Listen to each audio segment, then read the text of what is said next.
பதிலாக வருகின்ற போது எப்படி மனிதனுக்குள்ளாக இருக்கின்ற அந்த நித்திய கர்மம் காமிய கர்மமாக மாறுகிறது என்பதை 37வது ஸ்லோகத்திலே பகவான் விளக்குகிறார். ரஜோகுணத்து உதித்த காமம் குரோதம் தான் எதையும் உண்ணவல்லது, பெரும் பாபமுடையது, ஈண்டு இதை எதிரி என அறிக. ஆசை கோபம் என்பது மனிதனுக்கு எதிரிகள். அப்ப ஆசைகள் என்பது ஏன் பேராசை என்ற நிலையிலே மனிதனிடத்திலே தூண்டப்படுகிறது என்று பார்த்தோம்னா, உலக வாழ்க்கையிலே உடல் பாதுகாப்புக்கு பராமரிப்புக்கு இனவிருத்திக்கு என்று சில நியதிகள் வாழ்க்கை வசதிகள் தேவையாக இருக்கிறது.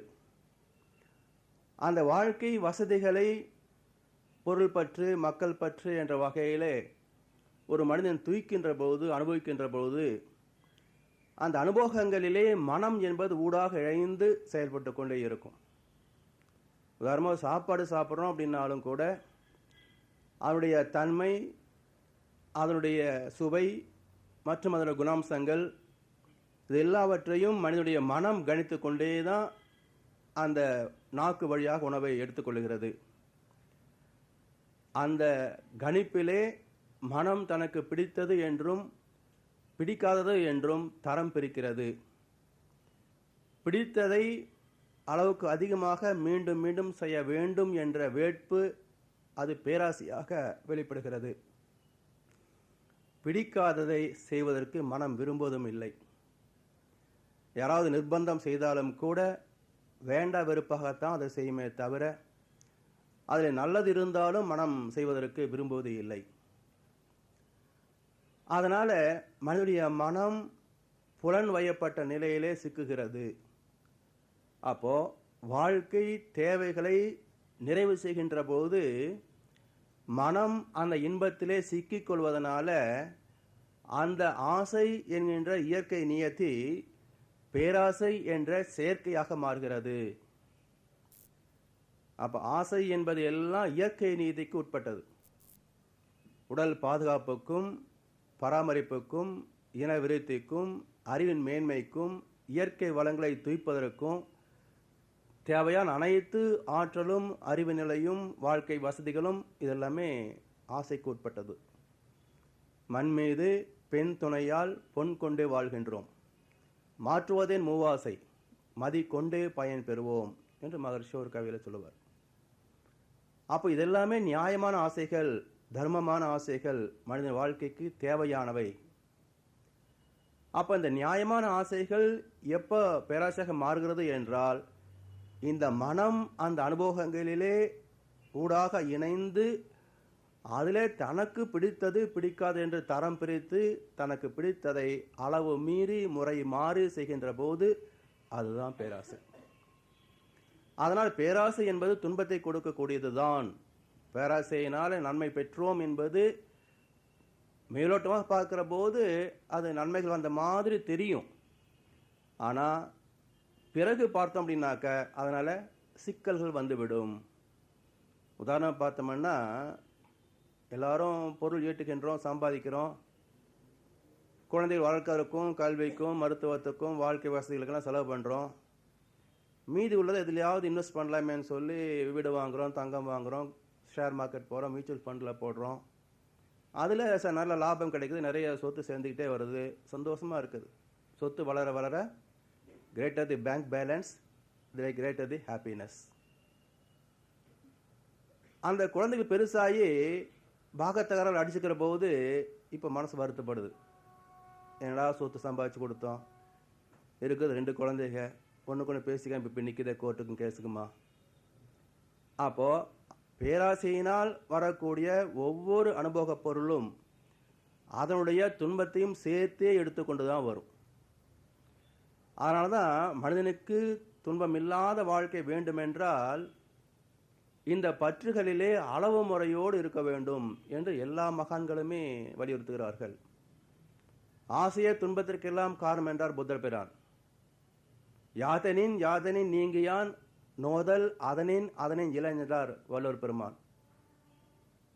அப்போ மனித வாழ்க்கையிலே இந்த துன்பங்கள் என்பதற்கு அடிப்படையே பேராசை. அதனால அது எப்படி உருவாகிறது என்றால் மனதனுடைய பரிமாணங்களே. அதனால மனம் இந்த புலன் இன்பங்களை சந்திக்கின்ற போது மனதை அதில் சிக்க விடாது அறிவு நிலையிலிருந்து அதை தூக்க வேண்டும். அறிவை புலன்கள் வெல்லுவது இயல்பு, அறிவால் புலன்களை வெல்லுவது உயர்வு. அப்ப இந்த புலன் இன்பங்களை அறிவு நின்று ஆட்சி செய்ய வேண்டும். அப்ப அறிவு புலன்களை ஆட்சி செய்கின்ற போது அந்த புலன் இன்பங்களிலே அளவு மீறப்படுவதும் இல்லை, முறை மாறப்படுவதும் இல்லை. அதனால் இயற்கை இன்பங்கள் காக்கப்படுகிறது. அதான் காப்பியம். அதனால் அந்த புலன் இன்பங்களை அளவு முறையில் வைத்துக் கொள்வதற்கு மனதுக்கு பக்குவம் கொண்டு வரணும். மனம் ஏன் பக்குவப்படவில்லை என்றால் அது அனுபவங்களிலே ஒரு தலைமுறை மட்டும் இல்லைங்க. நாம் வர்றதுக்கு முன்னாடி நம்முடைய முன்னோர்கள் என்ற வகையில் லட்சக்கணக்கான தலைமுறையை தாண்டி இன்றைக்கு நாம் வாழ்ந்து கொண்டிருக்கின்றோம். ஒவ்வொரு தலைமுறையிலேயும் மகான்கள் தோன்றி மக்களுக்கு நல்லதை போதிக்கிறார்கள். ஆனாலும் மனிதனுக்குள்ளாக இருக்கின்ற அந்த பேராசை என்கின்ற மனமயக்கம், அறிவின் மயக்கம், இதன் காரணமாக அறிவு தெளிவுபடுவதற்கு வாய்ப்பு இல்லாமல் போகிறது. அதாவது மாயை என்று அதெல்லாம் சொல்லுவார்கள், இல்யூஷன். அப்போ இதிலெல்லாம் நமக்கு சிக்கல்களும் துன்பங்களும் இருக்கிறதோ அது இன்பங்கள் என்று கருதி அதில் சிக்கிக்கொள்கின்ற அறிவின் மயக்கம். எப்படி நெருப்பை புகை மறைக்கிறதோ, கண்ணாடியிலே அழுக்கு படைந்து நம்முடைய பிம்பம் சரியாக தெரியாமல் மறைக்கிறதோ, எப்படி கரு பையிலே சிசுவானது கரு பையால் மறைக்கப்பட்டிருக்கிறதோ, அதுபோல அறிவை புலன் இன்பங்கள் மறைத்து நிற்கின்றது. அப்போ அந்த மாயை விலகினால் மயக்கம் தெளிந்துவிடும். மாயை மறைக்க மறைந்த மறைபொருள், மாயை மறைய வெளிப்படும் அப்பொருள். மாயை மறைய மறைக்க வல்லார்கட்கு காயம் இல்லை, கருத்து இல்லை தானே திருமந்திரம். அப்போ உடம்பும் இல்லை, எண்ணங்களும் இல்லை, காணாம போயிடுமா? அது காணாம போகாது. அப்போ என்னது? மனம் அதை சிக்கிக்கொள்ளவில்லை என்று பொருள். உடல் இன்பத்திலேயும் மனம் சிக்கவில்லை, எண்ணத்தினுடைய பரிமாணங்களிலேயும் மனம் சிக்கிக்கொள்ளவில்லை, காயம் இல்லை, கருத்து இல்லை. அப்போ அந்த மாயை மறைக்கக்கூடிய மாயை நாம் மறைக்கணும், இல்லைன்னா மாயை நம்மை மறைத்து விடும். அப்போ மாயை நாம் மறைத்து அறிவை தரிசிக்கணும், அறிவின் வெளிச்சத்திலே வாழ்க்கையை நடத்தணும். அப்போ அதற்கு இந்த வாழ்க்கையிலே பற்று அற்ற நிலை என்றதை பெற வேண்டும். அப்போ அது பெறாதனா என்னலாகுதுன்னு பார்த்தீங்கன்னா, இந்த உடலிலே இந்திரியங்கள் மிக சிறப்பு மிக்கவை. ஏன் அப்படின்னா, கண்ணு, காது, மூக்கு, நாக்கு இதெல்லாம் இல்லைன்னு வச்சுக்கலாமே ஒரு கற்பனைக்கு. இந்த உலகத்தில் எத்தனை அழகான காட்சிகள், இயற்கை இன்பங்கள் எல்லாம் இருக்குங்க. இதெல்லாம் அனுபவிக்க முடியுமா? காது இல்லை, எத்தனை இனிமையான இசை இல்லைங்களா? அப்போ இந்த உலகத்திலே உள்ள அனைத்து இன்பங்களையும் நாம் துய்ப்பதற்கு, அனுபவிக்கிறதுக்கு புலன்கள் அற்புதமான வாயில்கள். உள்ளம் பெரும் கோயில், ஊன் உடம்பு ஆலயம், வள்ளல் பிரானார்க்கு வாய் கோபுரவாசல், தெல்ல தெளிந்தார்க்கு ஜீவன் சிவலிங்கம், கள்ள புலன் ஐந்தும் காலா மணிவிளக்கு. அப்போ இந்த புலன்கள் என்பது இரண்டு நிலைகளிலே செயல்படக்கூடியது. ஒன்று கள்ள புலன், திருட்டுத்தனம். இன்னொன்று காலா மணிவிளக்கு. காலா மணிவிளக்குன்னா லைட் ஹவுஸ், கலங்கரை விளக்கம். எப்படி தொலைதூரத்தில் வரக்கூடிய கப்பலுக்கு வழிகாட்டுகிறதோ ஒரு கலங்கரை விளக்கம், அதுபோல் இந்த உலக இன்பங்களை துய்ப்பதற்கு வழிகாட்டுவது, ஒரு வாயிலாக அமைவது இந்த இந்திரியங்கள், புலன்கள்.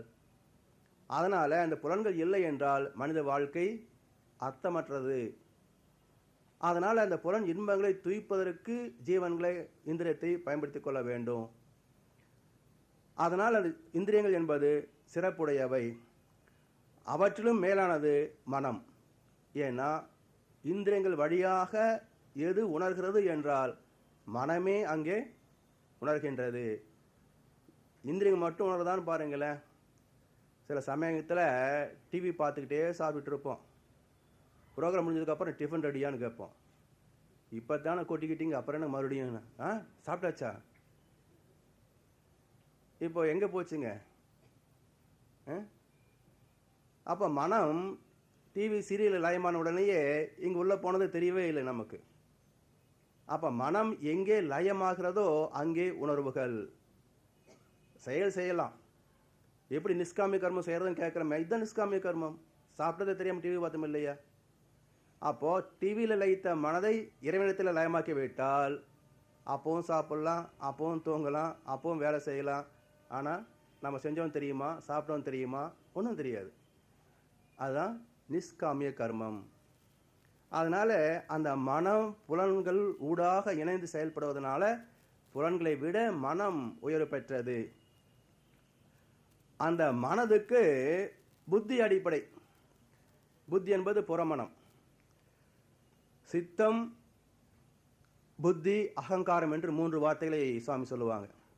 புத்தி என்பது புறமனம், சித்தம் என்பது நடுமனம், அகங்காரம் என்பது அடிமனம். புறமனம் என்பது அந்த புலன் வழியே செயல்படக்கூடியது. நடுமனம் என்பது புலன்களை மூளையோடு இணைத்து செயல்படக்கூடியது. அடிமனம் என்பது அந்த மூளைக்கும் அடித்தளமாக உள்ள ஆன்மாவிலிருந்து செயல்படக்கூடியது. அப்போ ஆன்மாவிலிருந்து வரக்கூடிய எண்ணங்களை ஆராய்ந்து நல்ல எண்ணங்களுக்கு மூளை வழியாக சிந்தனை செய்து அதுக்குரிய செயல்களை முறைப்படுத்தி செய்தால் வாழ்க்கையில் சிக்கல்களும் கிடையாது, துன்பங்களும் கிடையாது. இந்த நிலைக்கு பூர்ண பிரக்ஞை நிலை என்று பொருள். அவேர்னஸ் என்று பொருள். அதை விட உயர்ந்தது, அந்த புத்தியை விட உயர்ந்தது என்றால் ஆன்மா. ஏன்னா அங்கே தான் எல்லாமே இருக்கு. ஆனால் அந்த தெய்வீக நீதிமன்றத்திலே தான் அனைத்து வினை பதிவுகளும் கர்ம வினைகளும் அங்கே இருப்பாக இருக்கிறது. சஞ்சத கர்மா, பிராப்த கர்மா என்ற 2 வினைகளும் அங்கே தான் நிற்குது. அதனால அந்த ஆன்மாவை அறிவது, புத்தியிலும் மேலான ஆத்மாவால் ஆத்மாவை அடக்கி வெல்ல முடியாத ஆசை வடிவமாகிய சத்ருவை அழித்து விடுவாயாக. நம்ம ஏற்கனவே சொன்னோம், குருட்சேத்திரம் என்பது நம்முடைய மனதுக்குள்ளாக அறிவுக்கும் மனதுக்கும் விளக்கத்திற்கும் பழக்கத்திற்கும் இடையே நடக்கக்கூடிய யுத்தமே என்று. அந்த கருத்தை மீண்டும் வலியுறுத்துறாரு. ஆசை என்பது நமக்குள்ள தான் வருது, ஆத்மா என்பது இங்கே தான் இருக்குது. அப்போ அந்த ஆத்மாவை சிக்கலிலே ஆழ்த்துகின்ற இந்த பேராசை என்கின்ற அந்த குணத்தை, அந்த எதிரியை நீ அழித்து விடுவாயாக என்று சொல்கிறத துரியோதனை அழித்து விடுன்னு சொல்லலை. அதனால அந்த கருத்துக்களுடைய உட்பொருளை விளங்கி கொண்ட போது இந்த தன்மையை பெறுவதற்கு மனிதன் நிஷ்காமிய கர்மத்துக்கு வர வேண்டும். அப்போ நிஷ்காமிய கர்மத்துக்கு இன்னொரு பேர் வைக்கிறாங்க, ஞான கர்ம சந்நியாச யோகம். சந்நியாசம், கர்ம சந்நியாசம். அப்போ சந்நியாசம் என்றால் என்ன? எல்லாத்தையும் விட்டுட்டு காவி கட்டிட்டு ஓடி போயிடுறது என்று தான் பொதுவாக நமக்கு அர்த்தம் சொல்லி வச்சிருக்கிறாங்க. சன்னியாசிகள் அப்படின்னால வீட்டில் இருக்க மாட்டாங்க, ஆசிரமத்திலையும் யாரோ வீட்டு திண்ணையிலையும் படுத்துட்டு இருப்பாங்க. ஔவையார் அருமையாக ஒரு பாடலை சொல்லி வச்சார். பர்த்தாவுக்கு ஏற்ற பதிவிரதையானால் என்னாலும் கூடி வாழலாம், சற்றேனும் ஏறு மாறாக இருப்பாளையாமாயின் கூறாமல் சந்நியாசம் கொள். இந்த அருமையான கவிக்கு இன்னைக்கு வரைக்கும் விளக்கம் கேளுங்க. என்ன சொல்லுவாங்க? எள்ளுன்னா எண்ணெயா நிற்கணும் பொண்டாட்டி. அப்படி கிடைச்சிருச்சுன்னா குடும்பத்தை அழகாக நடத்திட்டு போயிடலாம். கொஞ்சம் ஏன், எதுக்கு, இப்போ என்ன அப்படின்னு கேள்வி கேட்டால் சொல்லிக்காம கொள்ளி ஓடியே போயிருன்னு அர்த்தம். கூறாமல் சந்நியாசம் கொள், இப்படிதான் சொல்லிட்டு இருக்கிறாங்க.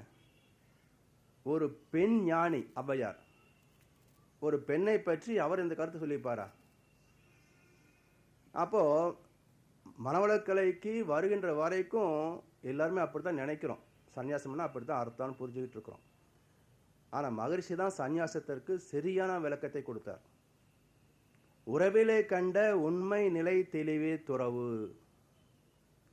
உறவிலே கண்ட உண்மை நிலை என்ன? அந்த பெண்ணுக்கும் எனக்கும் என்ன உறவு? கணவன் மனைவி. நான் எங்கே பிறந்தேன், அவங்க எங்கே பிறந்தாங்க. இது ஒரு குடும்பம், அது ஒரு குடும்பம். நான் எப்படி வளர்ந்தேன், அவங்க எப்படி வளர்ந்தாங்க. நான் ஒரு மாதிரி, அவங்க ஒரு மாதிரி. எப்படி இணைந்தோம்? எல்லாம் சேர்த்து கட்டி வச்சுட்டாங்க. இப்போ என்ன பண்ணுறது? எப்படி இருந்தாலும் அட்ஜஸ்ட்மெண்ட் போய்க்க வேண்டியது தான். அப்போது டிட்டாச்ட் அட்டாச்மெண்ட், அதை குத்தஞ்சொல்லி திட்டி அடித்து ரகலை பண்ணிக்கிட்டு குடும்பத்தை கெடுத்துக்காத, கொஞ்சம் விட்டு கொடுத்து அட்ஜஸ்ட்மெண்ட் போய்க்கோ. கூறாமல் சந்நியாசம் கொள். அடிக்கடி செஞ்ச தப்பு இப்படி பண்ணிட்ட, அறிவு இருக்கா உனக்கு அப்படின்னு திரும்ப திரும்ப கேட்டுக்கிட்டே இருக்காத. கூறாமல் சந்நியாசம் கொள்.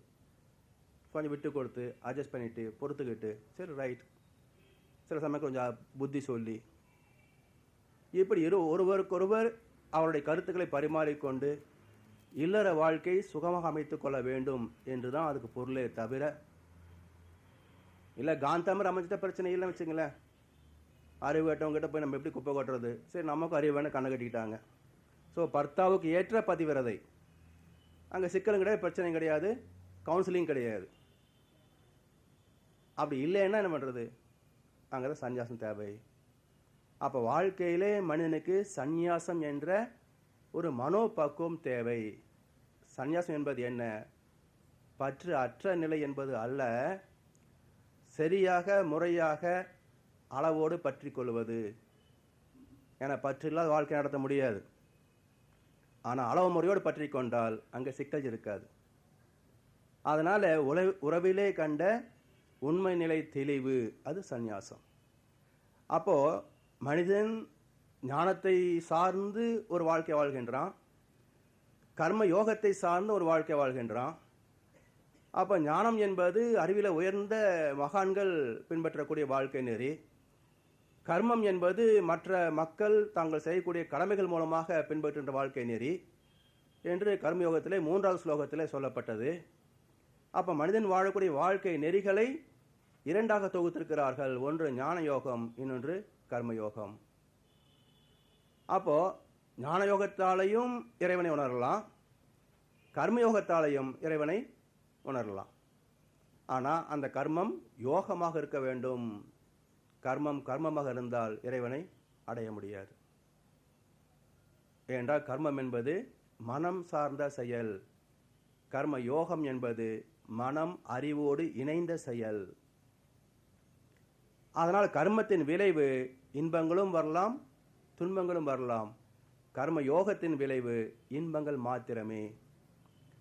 அதனால் அந்த மனதை ஏன் இந்த சந்நியாசத்தை கொண்டு வர வேண்டும் அப்படின்னு பார்த்தீங்கன்னா, அந்த பேராசை என்ற அந்த பற்றில் இருந்து நீங்குவதற்காகத்தான். ஏன் அந்த பற்று இருந்தா என்ன, இல்லாட்ட என்ன, ஏன் நீங்க வேண்டிய அவசியம் என்ன என்று கேட்கின்ற போது, நாம் செய்கின்ற அனைத்து செயல்களும் நம்முடைய ஆன்மா என்பது கவனிக்கிறது, அதை வாங்கி தனக்குள்ளாக இருப்பாக்கிக் கொள்கிறது.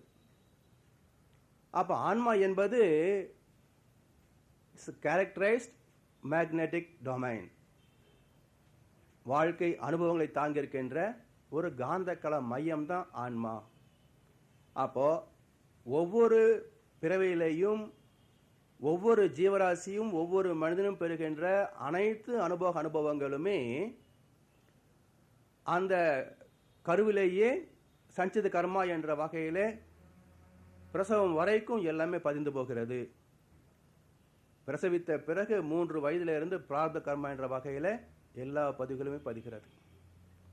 அப்போ நாம் செய்யக்கூடிய செயலின் தன்மை, அதுக்குரிய விளைவுகள், இது எல்லாமே அந்த கர்மயத்தில் இருப்பாகிறது. அப்போ உள்ள போனது வெளியே வராமல் இருக்குதா? உள்ள போறதால நமக்கு ஒன்றும் சிரமம் கிடையாது, அது பாட்டுக்கு எழுதி வச்சுட்டு போட்டு நமக்கு என்ன வந்துச்சுங்க. ஆனால் சிரமம் எங்கே வருது? அது பிரதிபலித்து எண்ணங்களாக வருகின்ற பொழுது தான் நமக்கு தாக்கமே. உள்ள போறதுனால நமக்கு தாக்கம் கிடையாது. எப்போ சிரமம் வருதுங்க? எண்ணங்களாக வந்து அது ஆசை, கோபம், கவலை, பொறாமை, வெறுப்பு, அதிகார போதை, அவசியமில்லாத பயம், இப்படி தீய குணங்களாக. நல்ல குணங்கள் வருகின்ற போதும் பிரச்சனை கிடையாது. அன்பு, கருணை, நன்றி, தியாகம், இதெல்லாம் பிரச்சனை கிடையாது. அப்போ உள்ளே இருந்து வெளிப்படக்கூடிய நெகட்டிவ் வேவ்ஸ், தீய எண்ணங்களே நமக்கு துன்பங்கள். அதனால இந்த ஆன்மாவிலே நாம் பெறுகின்ற அனைத்து வாழ்க்கை அனுபவங்களும் பதிகின்ற ஒரு இயற்கை நியத்தி என்பது இருக்கிறது. இது யாராலையும் மாற்ற முடியாது.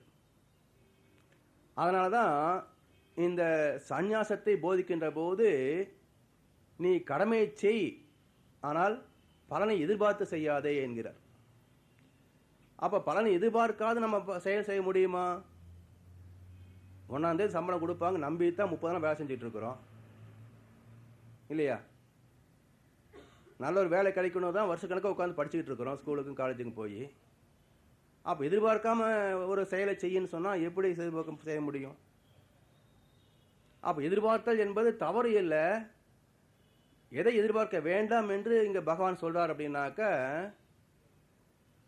நம்முடைய திறமை, வாய்ப்பு, சந்தர்ப்பம், சூழ்நிலை, தகுதி, இது போல பல நீதிகளை எடுத்து கணக்கு பார்த்து அதை முறையாக கணித்து அதனால் நாம் எதை சாதிக்க முடியும் என்று அதை ஆசைப்பட்டு அதை அடையக்கூடிய வகையில் திட்டங்களை தீட்டி அதை முறையாக செயல்படுத்தினால் வெற்றி நிச்சயம். அந்த வெற்றியிலே ஒரு ஆத்ம திருப்தியும் நிச்சயம். ஆனால் பேராசை என்ன பண்ணும்? நம்மால் சாதிக்க முடியாததையும் அது உருவாக்கும். பேராசை என்பது நம்மால் சாதிக்க முடியாததுதான். நிறைவு பெறாத ஆசைகளின் கூட்டமே பேராசை. அப்ப நம்முடைய உடல் ஆற்றலால, அறிவின் திறத்தால, நம்முடைய சந்தர்ப்ப சூழ்நிலைகளால, நம்ம கொண்டு வந்த கர்ம வினைகளாலே எதை நாம் சாதிக்க முடியாமல் அதை நாம் ஆசையாக வைத்துக் கொள்கிறோமோ அது எல்லாமே பேராசைகள். அப்ப என்ன பண்ணும்? நம்மால் சாதிக்க முடியல, அப்போ யார் மூலமாக செய்யலாமான்னு தான் பார்க்கும். வாய்ப்பு கிடைக்கலன்னாக்க அவங்க கூட சண்டை போடும். சமயத்து இறைவன் கூட சண்டை போடும். நான் உனக்கு எவ்வளவு பூஜை பண்ணியிருக்கிறேன், எவ்வளவு தேங்காய் உடைச்சிருக்கிறேன், நான் எத்தனை நாள் கேட்டுக்கிட்டு இருக்கிறேன், உனக்கு கொஞ்சமாக காதில் கேட்குதா, கண் இருக்குதா, கருணை இருக்குதா, இன்னும் நீ என்ன சோதிச்சுட்டு இருக்கிற, அது கூட பரவாயில்ல, ஆனால் பக்கத்தில் மட்டும் கரெக்டாக கொடுத்துருக்குற. கேட்குது இல்லையா? இறைவன் மேலேயே கோபம் வரும். அப்போது மனிதனுடைய மனம் பேராசையின் காரணமாக செயல்படுகின்ற போது உணர்ச்சி வயப்பட்ட எண்ணங்களும் அதற்குரிய தவறான செயல்களும்.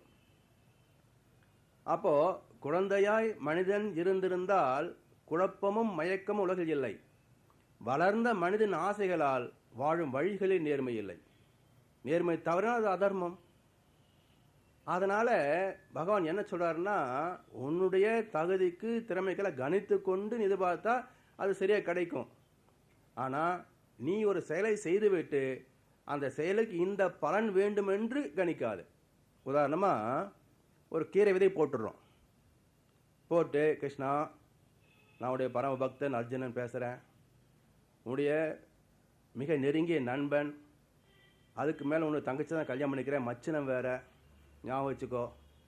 இந்த கீரை விதை அருமையாக ஹைபிரிட் தென்னை மரமாக வந்து கொலையாக காய்க்கணும்னு கேட்குறேன். நடக்குமா? இதுதான் ஒருத்தர் செஞ்சுக்கிட்டு இருக்கோம் வாழ்க்கையில். நமக்கு தகுதி இருக்கிறதோ, திறமை இருக்கிறதோ, இல்லை பதிவில் இருக்குன்னு நமக்கு தெரியாது. ஆனால் நாம் செய்த செயலுக்கு அந்த விளைவு என்பது பொருத்தமானதான கூட நினைக்கிறது இல்லை. எனக்கு இது வேணும், பள்ளிக்கூடம் போகாமல், பாடத்தை படிக்காமல், பரீட்சையும் எழுதாமல் நான் பாஸ் ஆக வேணும்னு கேட்குறோமா இல்லையா? இது மாதிரி எத்தனை மனிதர்கள் எத்தனை விதத்தில் வேண்டிக்கிட்டு இருக்கிறாங்க. எப்படி இறைவன் கொடுப்பான்? ஸோ இதைத்தான் பகவான் சொல்கிறாரு, நீ கடமையை செய்யி, அதுக்குரிய விளைவு என்ன என்பதை நீ கேட்க வேண்டியது கூட கிடையாது. காலத்தால் துல்லியமாக தவறாது நான் கொடுத்து விடுவேன். ஆனால் நீ ஒரு பலனை கணித்து இந்த செயலுக்கு எனக்கு இது பலன் வேணும்னு கேட்டேன்னா அது என்னால் கொடுக்க முடியாது. நீ கீரை விதையை மட்டும் இல்லை, தண்டுக்கீரை விதையை போட்டுட்டு அரைக்கீரை கேட்டேன்னு என்னால் கொடுக்க முடியாது. நான் தென்னைமரம் கேட்கலாம் இறைவா, அரைக்கீரை தான் கேட்குறேன். பல பேர் சொல்லுவாங்களே, எனக்கு பேசிக் நெசசிட்டி இதைத்தான் ஆண்டவர்கிட்ட கேட்குறேன், அது கூட கிடைக்காதா? அப்போ நியாயமான ஆசை ஆண்டவர் கேட்க வேண்டாமா அப்படின்றாங்க இல்லையா? கொடுக்கணுன்னு இருந்தால் கொடுத்துருப்பான், கொடுக்குறவங்க இல்லை, அதனால் கொடுக்கல. அதனால் எப்படி மனிதனுடைய வாழ்க்கையில் ஒரு குழந்தை அதனுடைய வாழ்க்கை நிலையில் அதுக்கு பல ஆசைகள் எல்லாம் வருது. அது நம்மகிட்ட எல்லாம் கேட்டு நச்சரிக்குது. நாம் சிலது வாங்கி கொடுக்குறோம், சிலது வாங்கி கொடுக்கறது இல்லை. சில சமாதானம் பண்ணுறோம், சில அதட்டி பார்க்குறோம். சில சமயங்களில் கடை வீதியில் அது கீழே உளுந்து புரண்டு எனக்கு வாங்கி கொடுத்தாதாச்சும் அடம் பிடிக்கும். என்ன பண்ணுவோம், 2 சாத்துக்கு தோலை மாட்டிக்கிட்டு விறுவிறு வீட்டுக்கு வந்துடுவோம். பண்ணுறோமா இல்லைங்களா? இது நியாயமான அந்த குழந்தை கேட்டால் என்ன சொல்லுவீங்க? நான் உனக்கு என்ன கேட்டேன், நீ ஏன் என்ன அடிக்கிற, எனக்கு இது கூட வாங்கி தர மாட்டியா அப்படின்னு இந்த குழந்தை கேட்டால் நீங்கள் என்ன பதில் சொல்ல முடியும்? ஒன்று, நமக்கு வாங்குற வசதி இல்லை, அல்லது அது உனக்கு இப்போ தேவையே இல்லை, அல்லது அது விலை ஜாஸ்தி, இப்போ இந்த விளையாட்டுக்கு அது பொருத்தம் இல்லை, அல்லது உனக்கு அது பயன்படுத்தக்கூடிய பக்குவம் இல்லை, இந்த வயசுக்கு அது இப்போ தேவையில்லை, அப்புறமா உனக்கு நான் வாங்கி தரேன். எத்தனை காரணங்களை சொல்கிறோம். இதே மாதிரி இறைவனுக்கு நாம் குழந்தைகள். பிள்ளைக்கு தந்தை ஒருவன், நம் எல்லோருக்கும் தந்தை இறைவன். அப்போ இந்த இறைவனுக்கு நாம் குழந்தைகள் தான். அதனால் நாம் என்ன கேட்டாலும் கேட்காவிட்டாலும் இறைவன் நமக்கு கொடுப்பதா வேண்டாமா என்பதை அவன் துல்லியமாக தீர்மானிக்கின்றான். எந்த அடிப்படையில்? கர்மா.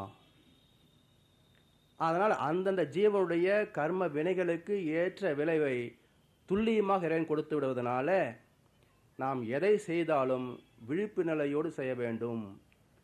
ஏன் அப்படின்னா, மனிதனுக்கு அறிவு என்பது சிறப்பு வாய்ந்தது, 6வது அறிவு. அப்போது இந்த 6வது அறிவை கொண்டு கடந்த கால அனுபவம், நிகழ்கால சூழ்நிலை, எதிர்கால விளைவு, இந்த 3ஐயும் கணிக்க முடியுமா முடியாதா? இல்லைங்களா? அப்போ இந்த 3 காலங்களையும் கணிக்கக்கூடிய அறிவுக்கு திரிகால ஞானம் என்று பேர். இந்த திரிகால ஞானம் யாருக்கு இல்லை? அதிகமாக சாப்பிட்டு வயிற்று வலி வந்த அனுபவம் டாக்டருக்கு இல்லையா, இல்லை நமக்கு இல்லையா? அதனால தான் வயிற்று வலி இருக்குது டாக்டர் சொன்ன உடனே புரிஞ்சுக்கிறார். டாக்டருக்கு வயிற்று வலியே வரலன்னு வச்சுக்கிங்களேன், நாம் சொன்னால் புரிஞ்சுக்குவாரா? அது எப்படி இருக்கும் தானே கேட்பார். அப்போது அதிகமாக சாப்பிட்டு வயிற்று வலிப்பட்ட அனுபவம் டாக்டருக்கும் இருக்குது. அதனால தான் நம்ம வயிற்றை காட்டோன்னே இங்கே வலிக்குதா இங்கே வலிக்குதா புரிஞ்சுக்கிறார் கேட்டு. அப்போது இன்றைக்கி ஒரு விருந்துக்கு போகிறோம், இல்லை வீட்டில் ஒரு விசேஷம், ஏகப்பட்ட ஐட்டத்தை உற்பத்தி பண்ணிடுறோம். எவ்வளோ சாப்பிட்ணும்? அரைக்கிற அளவுக்கு சாப்பிட்டா பிரச்சனை இல்லை, அதிகமாக சாப்பிட்டா பிரச்சனை இல்லாமல் இல்லை. அப்போ கடந்த கால அனுபவம் வயிற்று வலி, நிகழ்கால சூழ்நிலை விருந்து, எதிர்கால விளைவு எனக்கு என்ன வேணும், வயிற்று வலியா சுகஜீவனமா, எது வேணும் முடிவு பண்ணிக்க வேண்டியதுதான். வயிற்று வந்தால் பார்த்துக்கலாம் அப்படின்னாக்க சாப்பிடு, வந்தால் சேர்ந்து அழு. அதுக்கு மட்டும் நம்ம தயங்குறோமே. வெற்றிகள் வருகின்ற போது ஏற்றுக்கொள்கின்ற மனிதன் சோதனைகள் வரும்போது தோண்டு விடுகிறானே, இல்லைங்களா? அப்போ யாருக்கு நான் என்ன பாவம் பண்ணேன், எனக்கே இதை கொடுத்த கேட்குறோமா? 2 இடத்துல கேள்வி கேட்குறாங்க இல்லையா? அப்போது செய்யாத ஒன்றுக்கு விளைவு இறைவன் கொடுக்க மாட்டான். To every action there is an equal and opposite reaction. செயலிலே விளைவாக தெய்வ ஒழுங்கமைப்பு இருக்க பயன் என்ன தவறு இழைத்து பரமனைப்பின் வேண்டுவதால். அதனால் இறை நீதி என்பது ஒவ்வொரு செயலுக்கும் துல்லியமான எதிர் விளைவாக வருகிறது. அப்போ அந்த விளைவுகளை கணிப்பதற்கு 5 அம்சங்கள் இயற்கையாக அமைந்திருக்குதுங்க. இப்போ ஒரு கையில் ஒரு கண்ணாடி டம்ளர் வச்சுருக்கிறோம், இது கீழே போடலாமா வேண்டாமான்ற முடிவு நான் எடுக்கலாம், சரிங்களா? கை எடுக்கிறது முடிவெடுத்த பிறகு நீ விழுகக்கூடாது அப்படியே இருக்கணும்னு சொன்னால் அது சந்திரமண்டலமாக இருந்தால் அப்படி நிற்கும். சந்திரமண்டலத்தில் விழுகாது இல்லைங்களா? பூமியில் தான் கை எடுத்தோடனே கீழே விழுந்துடும், சந்திரமண்டலத்தில் அப்படியே நிற்கும். ஏன்னா அதோடைய கிராவிட்டி 1/6. அப்போ பூமியில் நம்ம கை எடுத்துகிட்டு விழுக வேண்டாம்னு சொன்னால் கேட்குமா? சரி பரவாயில்ல, விழுந்தா பரவாயில்ல, நீ 4 பீஸை உடஞ்சிக்கோ, கேட்குமா? அப்போது அந்த டம்ளரை வச்சுக்கிட்டு இருக்கிறதா இல்லை கை எடுத்துறதான்ற முடிவு மட்டும்தான் என்னுடையது. அந்த முடிவு எடுத்த பிறகு அதை கீழே விழுகுதுன்னு சொன்னாக்க விழக்கூடிய இடம் ஒரு கார்பெட்டாக இருந்தால் உருண்டுரும், ஒரு சாதாரண தரையாக இருந்தால் 4-5 பீஸா உடையும். அது நல்ல ஒரு கல் பாறையாக இருந்ததுன்னா சுக்கலாக உடையும். அப்போ செயல் ஒன்று, விளைவு பல விதத்தில் வருது. இதனால தான் மனிதனுக்கு கணிக்க முடிவது இல்லை. இந்த செயல் செய்தால் இந்த விலை வருமானு கேள்வி கேட்குறோம் இல்லைங்களா? onion.com பார்த்தோமே, இந்த கருட புறான்னு எழுதி வச்சிருக்கானாமா, இதுக்கு எதுக்கு என்னென்ன பாவம்னு. யார் போய் பார்த்தாங்க இதுக்கெல்லாம் இந்த தண்டனை வரும்னு? அது புருடா புராணம். எதுக்குன்னா சும்மா மனுஷனை ஒரு பக்குவப்படுத்துவதற்காக ஒரு ஈக்குவேட் பண்ணுறாங்களே தவிர உண்மை அப்படி இல்லை. ஏன்னா ஒரு சின்ன லாஜிக்கல் பாருங்கள். இப்போ பக்கெட்டில் தண்ணி பிடிக்கிறோம், அந்த பக்கெட் நிறையிற வரைக்கும் தண்ணி உள்ளே வாங்கிக்கிட்டே இருக்குது. நிறைஞ்ச பிறகு தண்ணி வழியுது. இப்போ கேள்வி, எந்த தண்ணி வழியுது? பக்கெட்டினுடைய அடிப்பக்கத்திலிருந்து தண்ணி வழியுதா, இல்லை ஓரத்துலேருந்து வழியுதா, இல்லை மேல் பக்கத்துலேருந்து வழியுதா? எந்த பக்கத்து வழியுது கடை எப்படி சொல்லுவீங்க? வழியுது, அவ்வளோதான். அப்போது தண்ணி எவ்வளோ ஃபோர்ஸாக வந்தாலும் அந்த அடி தட்டு வரைக்கும் உள்ளே போய் அடித்தாலும் கூட அங்கேருந்து பிதுங்குன்ற போது சைலெல்லாம் போகும், மிச்சம் வரும். நீங்கள் துல்லியமாக டியூப் வச்ச மாதிரி இந்த தண்ணி வெளியே வருதுன்னு சொல்ல முடியுமா? அதில் இதே போல தான் நுண்ணிய அலைகள். ஆன்மா என்பது நுண் அலைகள். அப்போ அந்த அலைகளிலே கம்ப்ரெஷன், திணிவு வந்துக்கிட்டே இருக்கும். அப்போ எத்தனை செயல் செய்தாலும் நல்ல செயல் என்பது பாசிட்டிவ் வேவ்ஸ், தீய செயல் என்பது நெகட்டிவ் வேவ்ஸ். அப்போது அந்த பாசிட்டிவ் வேவ்ஸ் உள்ளே வருகின்ற போது அதுவும் திணி பெற்று உள்ளே போய் இருப்பாகும். நெகட்டிவ் வேவ்ஸ் வரப்போகுது, அதுவும் திணி பெற்று மயத்தில் இருப்பாகும். அந்தந்த வேவ்ஸ் தகுந்தாற் போல் அது வெளியே வருகின்ற போது எந்த அலைகள் வெளியே வருகிறதோ அதுக்குரிய தாக்கத்தை அது வெளிப்படுத்தும். அப்போது பாசிட்டிவ் வேவ்ஸ், நல்ல அலைகள், புண்ணிய அலைகள் வெளிவருகின்ற போது வாழ்க்கை வெற்றிகளும் இன்பங்களும் நோய் தீருதலும் இதெல்லாம் கிடைக்கும். நெகட்டிவ் வேவ்ஸ் வெளியே வருகின்ற போது நோய்களும் உடல் துன்பங்களும் வாழ்க்கை சிக்கல்களும், சும்மா இருந்தாலும் வம்புக்கு இழுப்பான். அப்போ என்னாச்சுங்க, இதெல்லாம் அந்த கர்மா பதிவுகள் வெளிப்படுகின்ற காலத்தில் வரக்கூடிய விளைவுகள். அதனால தான் இடம், பொருள், காலம், கருவி, செயல் இதை இருள் தீர எண்ணி செயல் செய்ய வேண்டும் என்று அந்த கருத்தை வச்சு வள்ளுவர் அருமையான குரல் கொடுத்துருக்கிறாருங்க. அதே கோட்பாட்டை 5 கோட்பாடுகளை மகரிஷி அவர்களும் இணைத்து அதில் இன்னும் அவர் முழுமையான ஒரு கருத்தை வெளிப்படுத்துகிறார். செய்யும் தொழில் வளம் நோக்கம் காலம் இடம் ஒக்கவே சீர் விளைவாய் காந்த வழி திகழும் அருளாற்றலை வையகத்தில் வாழ்வோர்க்கு இன்பம் துன்பம் அமைதியும் வான் உணர்வாம் பேரின்பம் துய்ப்பதுணர்ந்து ஒய்குவோம். அப்போ செய்கின்ற செயல், திறமை, நோக்கம், காலம், இடம், இந்த 5 கோட்பாடுகள் நாம் செய்கின்ற ஒவ்வொரு எண்ணம் சொல் செயலையும் அது இருப்பாக்குகிறது. அப்போ அந்த முடிச்சுகளுக்கு ஒரு ஸ்பெசிபிக் கிராவிட்டி அமைந்து போகிறது. ஒவ்வொரு அலைக்கும் ஒரு ஸ்பெசிபிக் கிராவிட்டி அமைகிறது. அப்போ அந்த கிராவிட்டி இன்க்ரீஸ் ஆக ஆக ஆக அது வெளியே வரும். அப்போ அந்த கம்பைன்ட் கிராவிட்டி வெளிவருகின்ற போது அந்த சூழ்நிலை என்ன செயலை செய்கின்றோமோ அதுக்குரிய தாக்கத்தை கொடுத்து விடும்.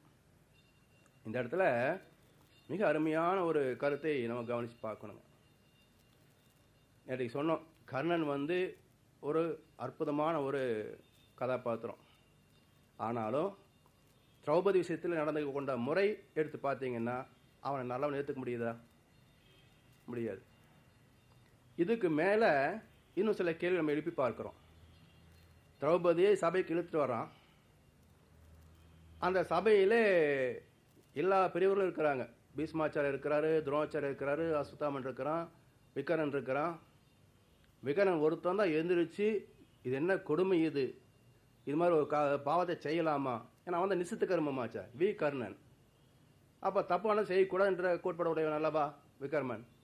அவன் மட்டும் எந்திரிச்சு துரியோதனை கேட்குறான், இந்த பாவத்தை செய்யறியே அப்படின்னு. பீஷ்மாச்சாரியர் என்ன பண்ணுறாரு, தலை தொங்க போட்டுக்கிட்டு பேசாமல் உட்காந்துக்கிட்டார். துரோணர் அப்படியே அவங்க போக்காட்டுறார்.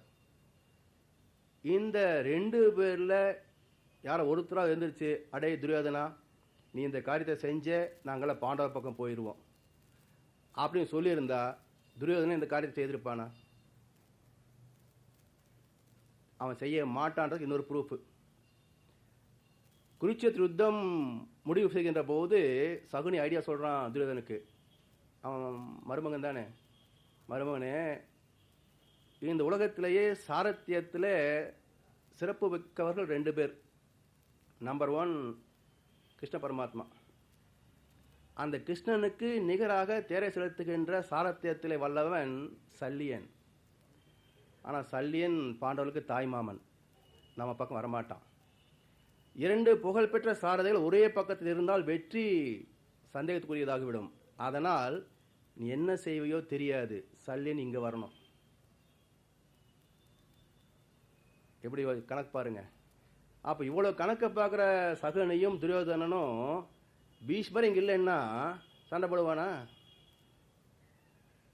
அப்போ ஏன் பேசாமல் தலை தொங்க கையில் இருந்தாங்க?